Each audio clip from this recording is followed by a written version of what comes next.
गुरुभ्यो नमः।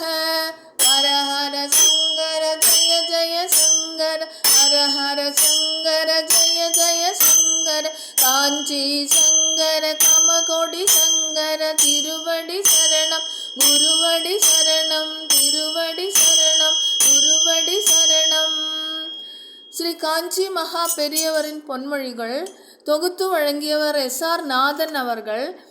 தாய்மை அன்பை போல கலப்படமே இல்லாத பூர்ணமான அன்பை இந்த லோகத்தில் வேற எங்குமே காண முடியாது. ஒரு பக்கத்தில் அறிவு சக்தியும் பௌதீக ஆற்றலும் அதிகமாக, மற்றொரு பக்கத்தில் உலகத்து ஆபத்தும் அதிகமாகிறது. பக்தியும் அமைதியும் தான் உலகின் கோளாறுகளுக்கெல்லாம் உற்ற மருந்து. हर हर शंकर जय जय शंकर, कांची शंकर कामकोटि शंकर, गुरुवडि शरणम गुरुवडि शरणम.